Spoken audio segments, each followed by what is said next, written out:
today's activity. Pinangunahan ng tatlong commissioners ng Commission on Elections and Security briefing para sa deputized agencies sa darating na barangay and sangguniang kabataang elections na ginanap sa Balud Masbate nitong September 20. Pero nilinaw ni Commissioner Amy Ferolino na walang dapat ikabahala ang mga Masbateño maging ang mga Bicolano sa pagkakapili ng rehiyon sa ginanap na security briefing at unbanked session. Tinitingnan namin kung may mapupuntahan pa kami iba given the short period of time. But there's no particular concern kung medyo na mag-worry kayo. But why the specific attention is given to Masbate, especially itong Bicol region. Ito lang kasi yung parang mabilis na nakapag-prepare for this gathering. Yung iba kasi medyo malalayo at hindi pa sila masyadong preparado. So, we prioritize according to the readiness of the region to accommodate us.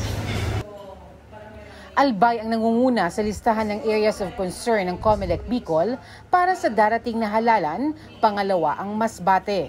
Albay first and then Masbate. Hindi pa pwede nila. Meron tayo nasa orange category, meron din tayong nasa yellow.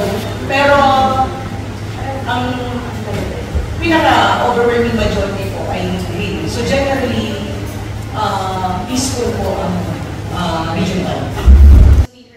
Layo ng pagbisita na ipaintindi ang mga bawal at hindi dapat gawin kaugnay ng gaganapin na eleksyon sa October 30. Pinagbabawal ho dyan is politicians, and when you say politicians, you're referring to incumbent politicians who may use their positions to advance their own partisan interests. Then we have rules and regulations in place that would prohibit that. Kaya during this election period, meron pong pinagbabawal na mga ayuda, may pinagbabawal na appointments. In that sense, bawal ko sila. But otherwise, wala akong bawal na they express their preference. Palitin po ba natin na nakapaya na si CA, pwede pa rin po ba sila lumabas sa mga social media?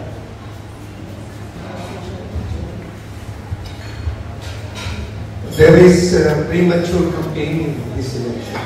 So actually, technically and legally, dapat doon ka lang sa campaign table. Even social media kasama sa prohibition. So basically, anything that would advantage your rally for the election should be done during election period. Kaya yung social media should be taken down as well. Kasi magkakaroon kayo ng complaint sa amin mo. And by our own guidelines, we can file cases against daring candidates. But may mga natanggap na po kaming mga ganyan reklamo. Ganito, nakita sa amin, pinadala yung link din sa social media page. Kaya nung magsabi sa amin, mahigit 20-30 litrato na puro namibigay kahit na walang vote. Pinadalahan na o papadalahan ng show cause order.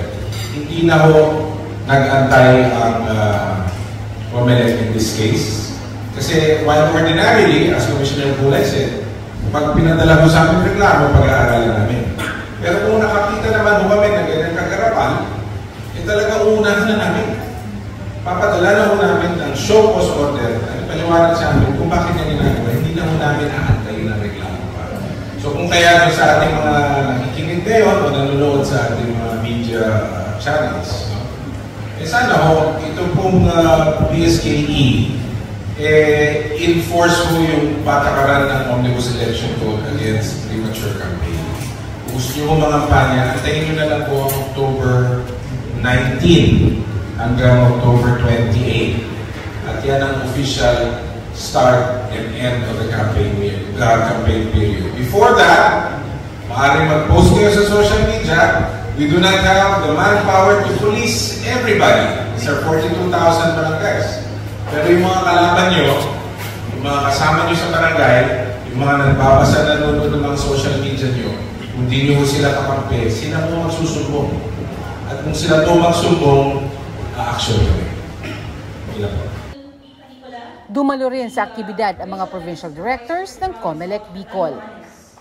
Aileen Perol Haymalin para sa Bicol.ph.